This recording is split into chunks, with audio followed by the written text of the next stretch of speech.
Well, good morning. Here we are, another Monday morning, and it's my quick Monday morning motivational and inspirational job search tips for you if you happen to be a job seeker. So I hope you had a good weekend. I'm in Sydney. We are in lockdown, as you know. If you're in Melbourne, so sorry, I just heard that your lockdown will be extended. How very frustrating for everybody. I know it's just all we got to do is keep hanging in there and get your exercise and try and stay as relaxed as possible and just get some work done, I expect. But it is starting to take its toll. I wonder how you're feeling. Have you been finding it a little bit challenging, or have you been taking it all in your stride? I wonder. Now, today I'm going to be talking about behavioral interview questions and how you can prepare, because they're such common questions that are asked during job interviews if you are looking for a job. But just before I do that, I just want to show you this one. Here we go. There you can see. Here's a link because we're all in lockdown, and I know so many people are really fed up, and I'm getting so many people booking in for career clarity chats with me simply because they want to have someone to talk to and explore their options. But what is coming across is people are starting to feel the frustration, a bit of anxiety, and of course stress. So I have a how to manage stress online program that normally costs over 100 Aussie dollars, but I'm offering it for free during these COVID days. So if you just go to www.thecareersacademy.online/confidence, because that's what this program helps to provide you with. If you go there, you'll see that there is a coupon code, which is Be Happy, and you can get the program for free. So just go and download it and give yourself a little bit of a break, work through each of the modules and start to take control of your situation. A lovely bonus within the program as well are a couple of meditations that I have recorded, and they really are empowering, and I think that it'll help you as well. So if that's good, wonderful. Oh, I see that there's a few things in the chat box. Let me see who's here. Andy Joyce. Andy, welcome back. It's always lovely to have you join me on Monday mornings. And Edmund, hello, Edmund. And I wonder, where are you in the... Oh, from Sydney. Fantastic. So hello from Sydney. Yes, in lockdown. Ivan Rays. Hello, Ivan. Nice to see you again as well. Somebody, I can't see the name. It says LinkedIn user, but it says good morning. So lovely that you're here.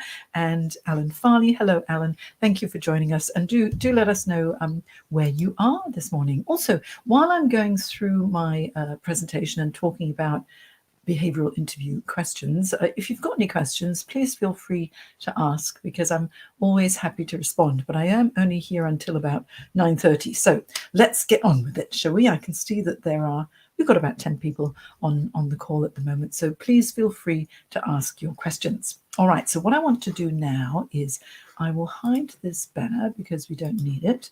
And what I would like is for people, just let me know where you're watching from as well. And if you happen to be watching the replay, which is more likely, as I know you'll be trying to get some work done this morning, put hashtag replay just so that I know that you are watching the replay rather than watching live. Okay, so let me go to sharing my screen and I'll get straight into it. So here we go. I'm going to share this, which is my presentation. We'll go from the beginning.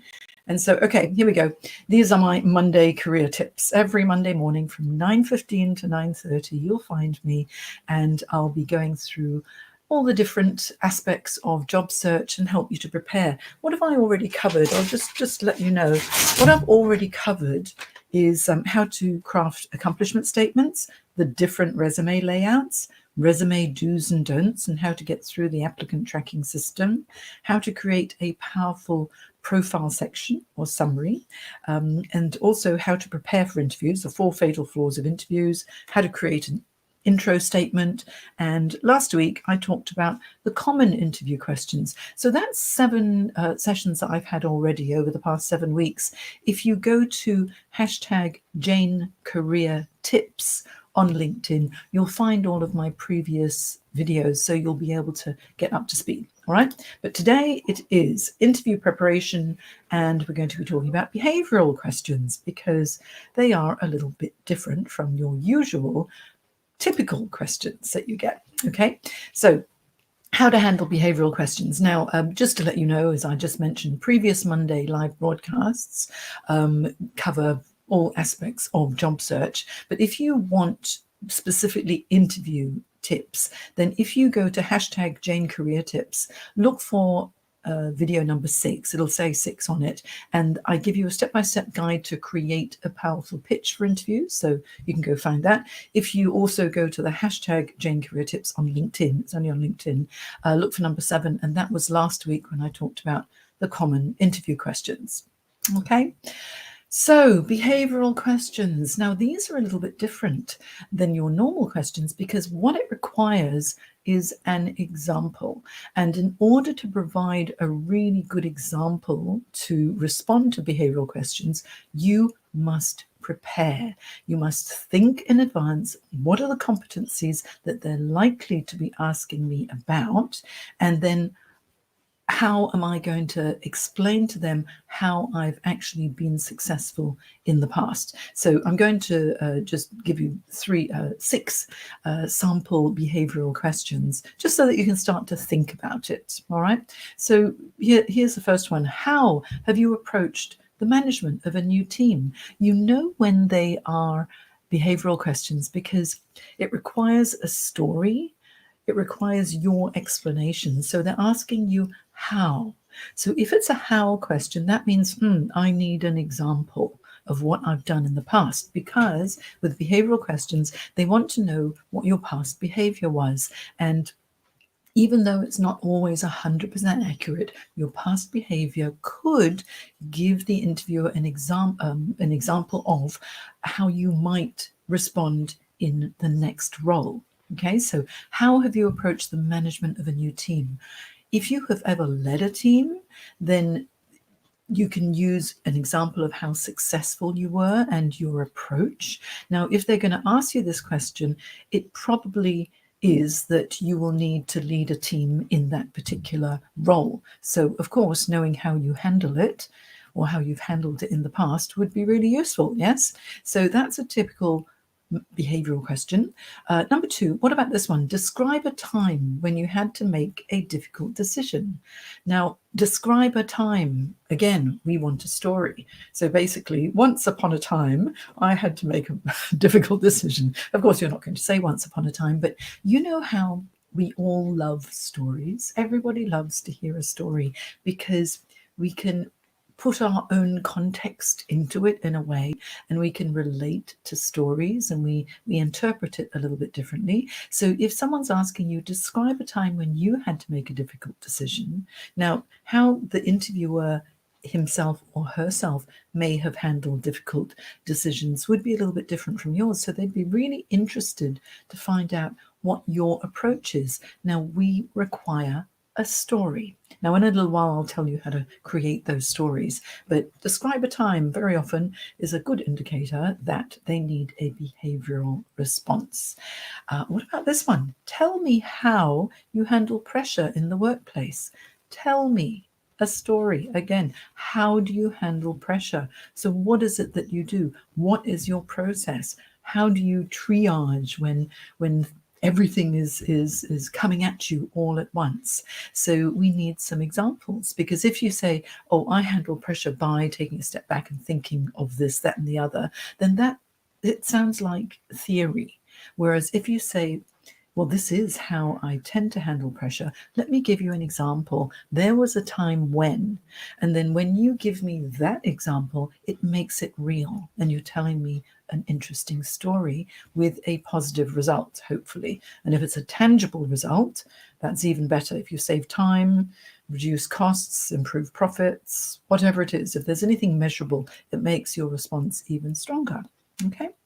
And then here are 3 more sample behavioral questions. What's your process to identify solutions to complicated problems at work? Because there may be 3 or 4 parts to a particular problem. And so how do you prioritize the way that you would actually solve a problem? So again, what's your process? So they want to know your story, and what will make your response more powerful is if you say, let me give you an example of this really complicated issue that I came across at work that needed my attention, and it had multi-parts. This is how I went through the process. Then it's a real life example. What about this one? 5. Tell me about a time when you had to adjust quickly to a change in priorities. What did you do? Again, tell me about a time. What did you do? We need to have a tangible example of how you actually are able to juggle things when things change. And you know what? Employers like people who are adaptable and flexible, because the only constant at work in our lives is change. You know, no matter how good something is, it probably won't stay that good for very long. No matter how bad something is, it's unlikely to stay bad for that long. I'm thinking of COVID, actually. I know it's been dragging on for a long time and it feels like forever, but you know it's going to get better. We just have to ride it out and do the best that we can. Okay. Now, here's the final question as an example. When were you most satisfied in your work, and what made it satisfying for you? Now, here we go. We definitely want to know a story, because why would they ask you this question? Anytime you think, oh, I really don't know how to respond to this particular question, then ask yourself, what are they hoping to hear from the successful candidate? And, oh, I've just noticed there are a few more comments. Linda, hello, Linda. Thank you for joining me. Alan, hi, Alan. Jeff, good morning, Jeff. All the way from Columbus, Ohio. How lovely that you're here. And Sandeep, good morning, Sandeep. Oh, in Melbourne. I hope you're doing okay in Melbourne. I know it's so frustrating. You've had over 200 days of lockdown over the past year and a half, haven't you? So it makes it a bit hard. Anyway, back to the program. When were you most satisfied in your work, and what made it satisfying for you? What's interesting about this question is that they want to know what your motivators are. That's why they would be asking this question. So if you give an example of a motivating event, or something, maybe a time when perhaps you received some recognition or appreciation for a job well done, give the interviewer the actual situation of what it was that you did and how people responded to it, which made you feel worthy and worthwhile and appreciated.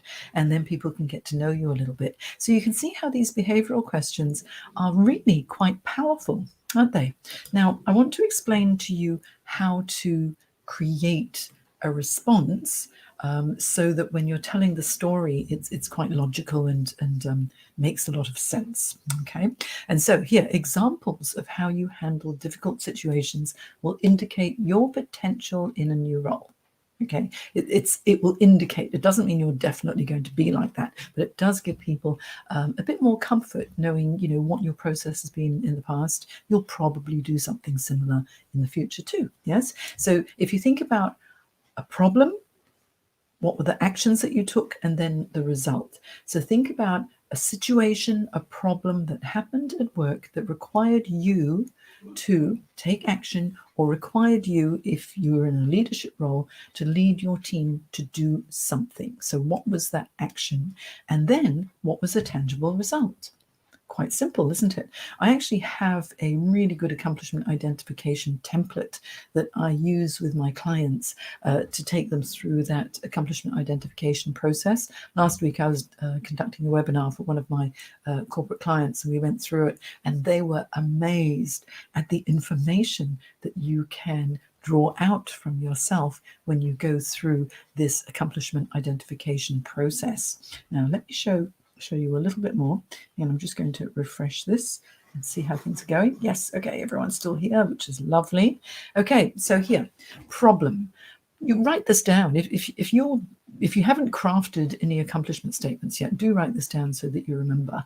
Okay, so problem. What was the situation or problem that you encountered at work that required some sort of action to be taken? Then, what did you do? Did you do it as an individual and you took ownership of it?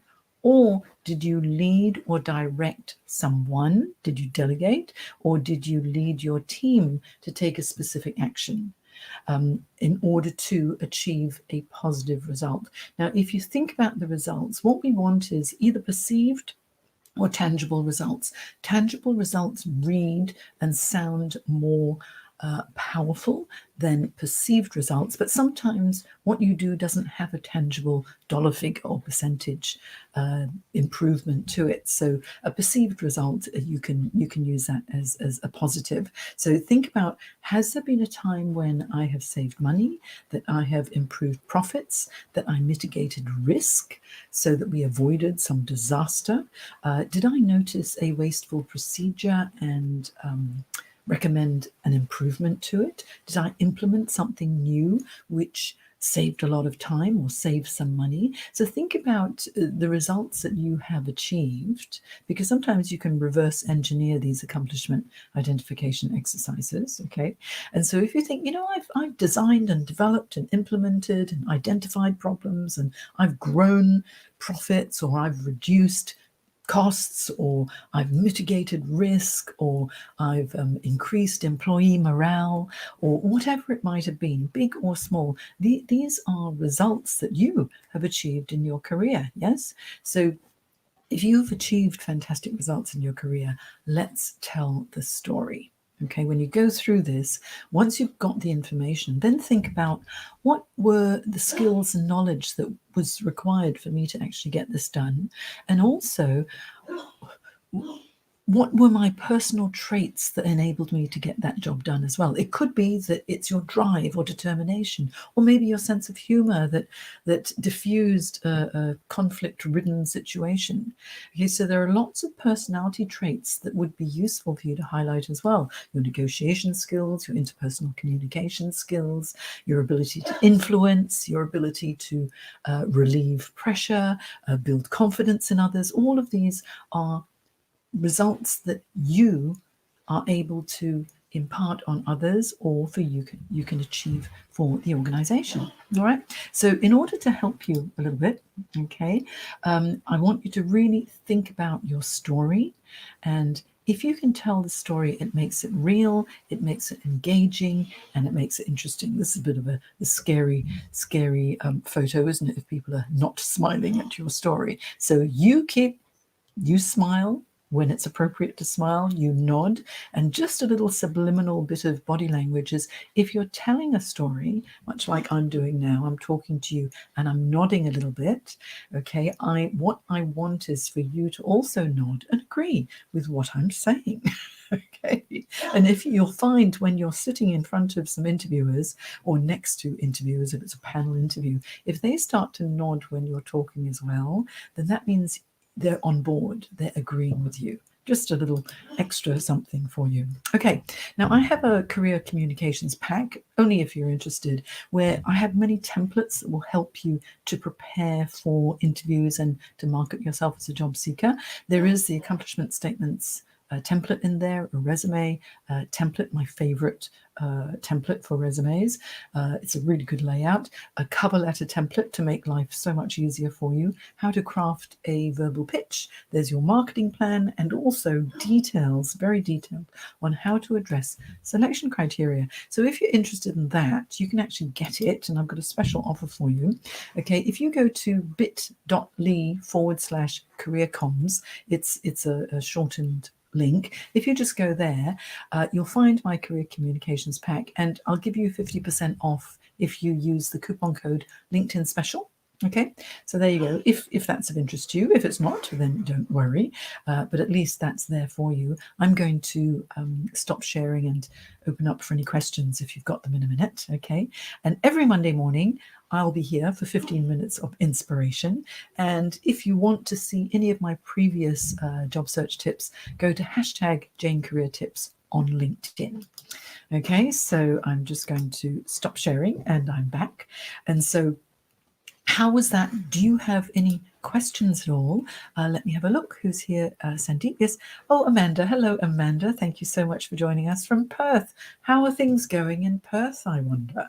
I mean, I'd love to find out, because, we're all listening in, or I'm presenting from different cities, and because we've all gone through quite a lot of emotional ups and downs, it really is quite a tough situation. But I'm here to help. Tanya, hello, Tanya. Thank you for joining. I'm glad these are useful tips for you. Is there any aspect of any of that that maybe you'd like to ask me? Because I can see in the chat box here. If you don't have any questions, then I'll end it. But if you do have some questions, you may as well make the most of the time here while I'm here. Okay. So, and also do let me know, what topics would you like me to cover during these hashtag Jane Career Tips inspirational Monday morning LinkedIn Live broadcasts. They're also being broadcast on my Get Stuff Done accountability group on Facebook and also on YouTube as well. Ivan, thank you for asking that. How would you answer the question, what is your weakness? Okay, let me just show that. Now, well, first of all, you need to think, why would they ask me this? And of course, the reason why is they want to know how self-aware you are. Are you aware of what your key strengths are? Are you aware of your areas for improvement? So if they ask you, what are your weaknesses? Now, first of all, only give them one weakness. Okay. And if you really can't think of a weakness, you can tell them something about what used to be a weakness that you have now worked on and is no longer a weakness. Now, if you happen to be a business analyst, it would not be a good idea to say, I'm really bad at pivot tables and I really can't use Excel, because ridiculous. As a business analyst, of course you need to use Excel, advanced Excel preferably, yes. So if you're going to mention a weakness, don't mention a weakness that will jeopardize your ability to perform well in the role. Do talk about what you consider to be areas for improvement, because none of us are perfect. I've got so many areas for improvement, but if it's in an interview situation, I'll talk about perhaps like, there are times when I feel a little bit anxious when it comes to public speaking, which is true, even though I public speak all the time. Okay. And so in order to overcome that, this is what I do. So you can let them know what is a perceived weakness, how you feel it might be, but because you have overcome it, then you can start talking about how you have overcome it. And it shows that you are very self-aware, you know what needs to be worked on, and you actually do take action in order to get better at it. Does that help, Ivan? And also, please, only one weakness. Don't say I'm not very good at this, and here's another thing. Here's another thing. The most important thing is let them know that you are willing to take action in order to improve. So don't think of it as weaknesses. Think of it as areas for improvement. Okay, does that help a little bit? I hope. Does anyone else have any other questions? Because if not, it's now 9:39 according to my iMac, and I'm only supposed to be here for 15 minutes because I've got a you're very welcome, Ivan. Thank you so much for asking. Actually, I'll tell you what I'm going to do before I go is I'm going to just pop these chats. So here, Andy, thank you so much for joining me, Andy, and thank you, Edmund, for joining me as well. Ivan, it's lovely that you are here. Alan, hello. And Jeff, my gorgeous friend from Jeff. Jeff is an amazing LinkedIn trainer, so fantastic that you're here. And he's over in America. Sandeep, good morning as well from Melbourne. And Amanda, lovely that you're here. Tanya, fantastic that you joined me too. And I loved this question very much, Ivan. And you know what? I'm always here. Oh, hello, Jenny. Thank you for joining me today as well. That's lovely. And you are very welcome, Edmund. I'm very, very happy that I could be here to help. I'm here every Monday morning. If you go to my profile, you'll see that after another day or so, I'll create another event. So I'll invite some people and see who's interested, or else just send me a note, send me a message on LinkedIn. And let me know that you would like to be invited. And so every time I create the event, I'll make sure that I invite you, so you get pinged by LinkedIn. You'll get a notification. All right. So I hope all is well. If you need a little bit of help during these stressful times. This is for free. If you go to the careersacademy.online/confidence, it's my How to Manage Stress program, and it's a gift for you. It's free. Just use the coupon code BEHAPPY and you'll be able to do that. Okay. If you want my career communications pack, then here you can go to bit.ly/career comms, and if you use this code, okay, so that's the link to get my career communications pack. Use the link, the code LinkedIn special, and you get 50% off. Okay, so that's all for now. Oh, here's another comment. Tracy, hello, Tracy. Lovely that you're here. Thank you so much for joining me. And well, I'm done now. Actually, so I'm going to say goodbye. It's a 15-minute shot of inspiration. I hope that I've been a bright spark in your start to your week, especially if you're a job seeker. All right. If you ever need me, reach out to me. I'm here to help, and you can book a complimentary career clarity chat. Oh, I'll tell you where you can book it. All right. Yeah, here's where you can book my complimentary career clarity chat. You go to janejacksoncoach.com, click on the link, book an appointment, and book in a 15-minute chat. We can have a one-on-one. It's free. It's just so that we can get to know each other and I can find out what your problems may be. Okay, so take care, guys, and I'll say goodbye now, and we'll see you next Monday at 9:15 on the dot.